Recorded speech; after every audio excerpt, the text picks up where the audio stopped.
It took 54 years, but Mary Poppins has finally come back to Cherry Tree Lane. Mary Poppins Returns floats into Regal Cinemas on December 19th, and if you were worried things may have changed over the decades, fret not. The sequel's recreation of the world is practically perfect in every way. Here are the biggest callbacks and references to the original film, so you're all ready for Mary Poppins Returns.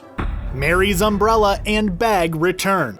Emily Blunt didn't rewatch the original Mary Poppins after getting the part to ensure her performance wasn't just an imitation of Julie Andrews, instead immersing herself into the source books. But don't worry, that doesn't mean this is a totally different character. This Mary is just as fun, stern, lovable, and ordered as she was in 1964. Blunt also has Mary's parrot umbrella and bottomless carpet bag, carefully recreated to look just like Julie Andrews' versions. She even enters the film on the kite the Banks flew in the first film.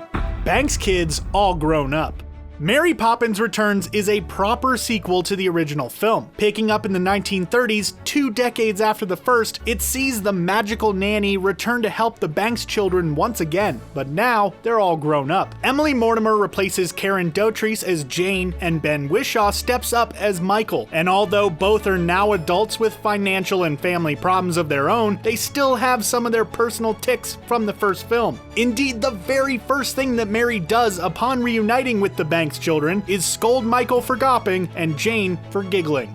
Admiral Boom's house and cannon return. Mary Poppins Returns takes audiences back to the idyllic Cherry Tree Lane, with blossoming trees, the Banks home, the park, and most excitingly, Admiral Boom's house. A former Navy man, Boom's house is kitted out with a rooftop ship's deck, complete with giant steering wheel and cannon, which he famously fires every hour on the hour. Some things just don't change, and that includes Admiral Boom's punctuality. In the sequel, not only is his ship house still there, but he's still firing the cannon on schedule. Jack trained under BERT.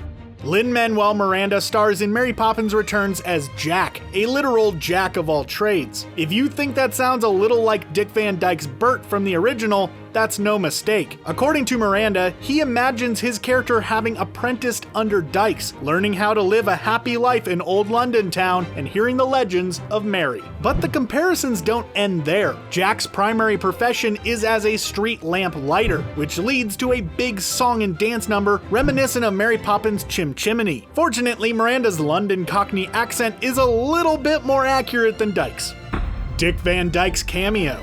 Dick Van Dyke isn't only present in Mary Poppins Returns through Bert's influence over Jack, however. The legendary entertainer has a cameo as Mr. Dawes Jr., the head of Fidelity Fiduciary Bank. This is the son of his other role in the original Mary Poppins, although this time Dyke didn't need quite as much old man makeup.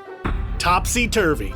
One of the big additions to the Mary Poppins canon in this sequel is that of Meryl Streep's Topsy Turvy, Mary's cousin. As her name suggests, Topsy lives in an upside-down world full of trinkets. Although she's based off of a character from P.L. Travers' books, the sequence in Topsy's house is intentionally very reminiscent of the floating, laughing Uncle Albert sequence from the original. Of course, this is Mary Poppins. There's sure to be more than a few additional magical surprises when Mary Poppins returns in Regal Cinemas on December 19th.